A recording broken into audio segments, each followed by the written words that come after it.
Today, I'm sharing a card project that is a great way to use up paper scraps, but B, it just looks cool. I almost made a decision that would have made it less cool, but in the end, I pulled off a miracle. And if you want to see that miracle happen, stick around. That video is coming up next.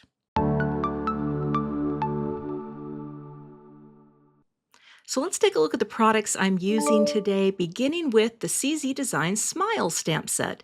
This is a new set I designed with a couple different styles of the words smile and your, and then there's lots of little sub and super greetings, if you will, that you can use to build cards. There's also little smiley faces, both solid and open, and a couple cute little greetings that would work nice on the inside, and a small set of dies that cut some of those greetings out. But I also have Solo Smile.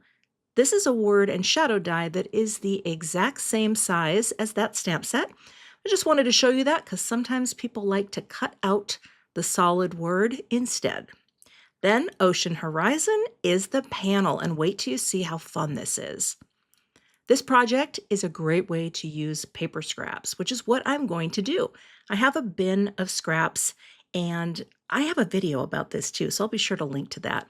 But I keep these mixed and matched with different companies' cardstocks. I just pull colors as I need them, especially for rainbows. So because the packaging has the guide, I'm going to follow that guide and dig through and get all the colors that I need to do this card.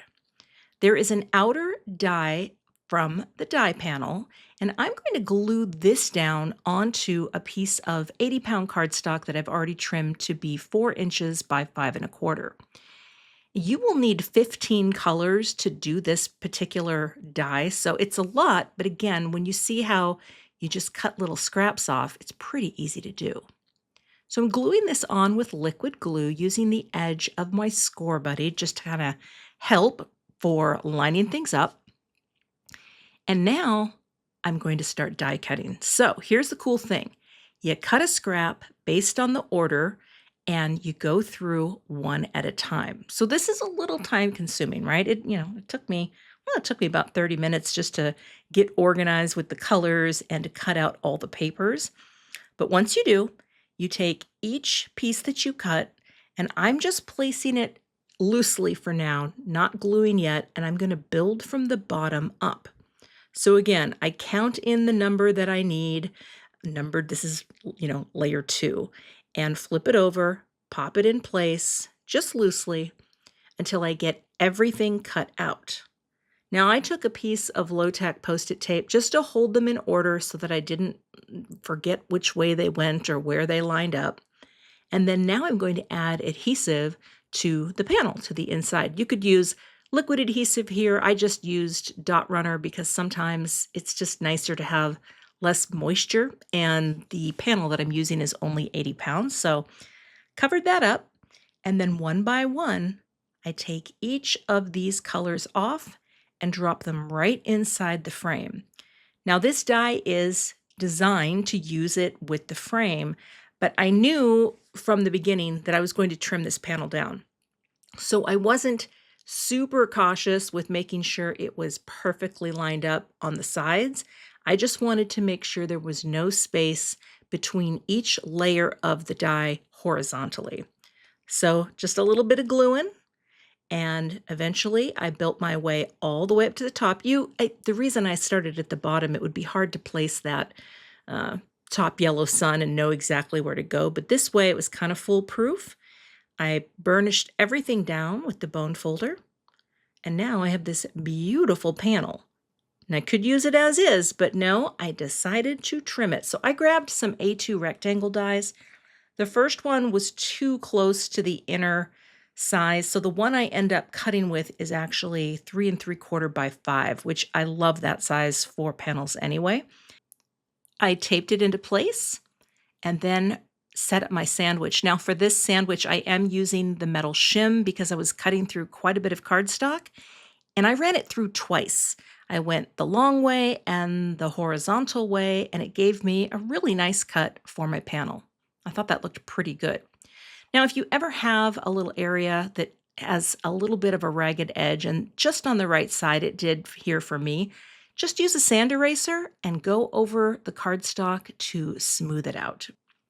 Off camera, I stamped the word smile and embossed it in gold, and I cut out 4 more layers of cardstock to really build that up. So I want to have the other pieces here, and I'm going to use the little small your that matches the word smile. It's the same font style. And the light up every room is going to be the greeting underneath. So I'm just going to stamp these also on white cardstock. This is 110-pound Neenah Classic Crest in the Solar White. And again, I'll prime these stamps as well. Use my anti-static powder to prep the cardstock and my embossing ink. We'll go ahead and stamp these down. I didn't want to press too hard because they are delicate. And so I'm just going to give that a little transfer, hold it, and let the ink do its thing. And then I'm going to use the same gold powder. This powder I used on the smile greeting and that I'm going to use here is the Brutus Monroe Gilded Gold Embossing Powder. And there's hair everywhere here. I see it's fallen out of me. I shed more than my grandkitty Franklin, and that's a true story. Well, maybe not true. All right, this looked good except for the part that stuck to where I had my greasy thumb. But otherwise, if you see any little bits of powder where you don't want it, you can brush them away. You can use a craft pick, get it all cleaned up, and then melt the powder with the heat tool. And I always warm up my heat tool for about 15 seconds. All right, gold and shiny and ready to cut. There's a coordinating die for both of the smaller your words, and then I also used my sentiment label die for lights up every room. Now I knew that was a little close because I should have used a bigger one, but the your looked great. And so I added just a little foam square piece. This is a thin foam square. It didn't need to pop up as high as the depth of the smile. But as soon as I laid lights up every room, I'm like, I started thinking, while I was cutting this, I thought, number one, I wish I had gone with a little bit deeper of a label, sentiment label die. But then I thought, it would have looked really good here. It would have looked really good to curve the greeting. You know what I mean? To have it just curve around. So I'm thinking about this the whole time I'm folding. I'm thinking, should I risk it? Should I risk this because it looks so good and it took so long and there's so much cardstock on here? These are the things that go through my head while I'm creating.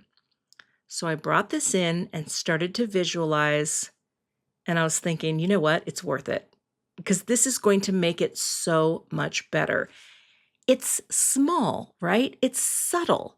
But to have that right onto the cardstock is going to, oh, and there's a spider. See the little spider? Even the spider didn't know what to do. He's up there. He's like the size of a pinprick, and he's like losing his mind. I sent him on his way. So I'm going to do it. I am curving this right on the Misty door. Now that's the beauty of this type of stamp, the photopolymer. You can manipulate them. They are malleable. And I just kept tweaking it here and there until it was perfectly lined up with that curve. Now, in a perfect world, I would have done this before I even put that piece of cardstock onto this panel, but I didn't know I was going to do this. So sometimes, you come up with an idea at the end, and this was my Hail Mary craft huck down the field. It was my huck. It was my, you know what I'm saying? Sports. I love sports. Lots of anti-static powder. I'm stamping this down. I was worried because I already had the foam tape on this panel, but that looked really good. It stamped really evenly. So thank you, Misty. You are my favorite. And I added white powder here. And as soon as the powder was on, I knew I did it. I did it. I stuck the landing more or less. And I took quite a bit of time here adjusting and brushing and making sure every last little piece of powder was off this panel because it's really going to show up when you heat it. And because there's different layers of cardstock and there's little bits of adhesive where they're butting up against each other, it took some time. But time I had for this because I knew if I pull this off, it's going to be the greatest card of the week, possibly even the month.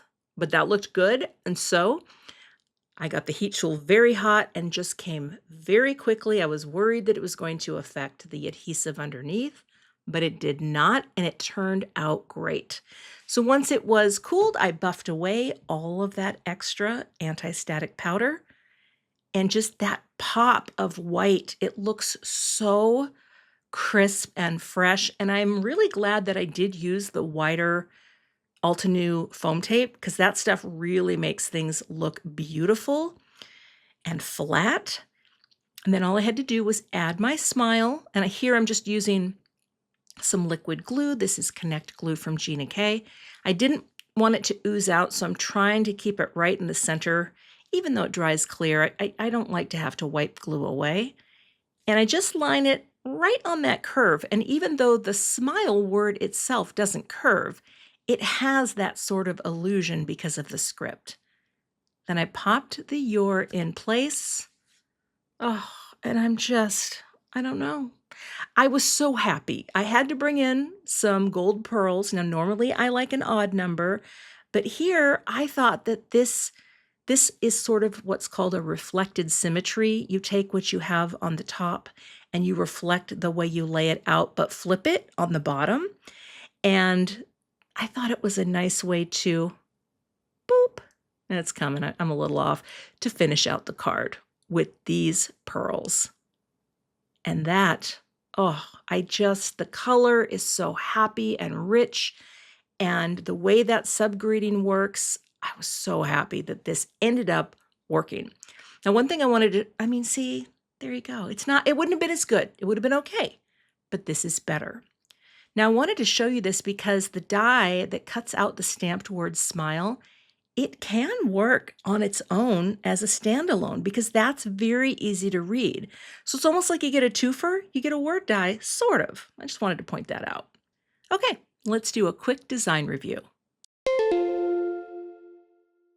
I'll bring in my overlay grid, and I'll be sure to have a link to this printable grid in my description.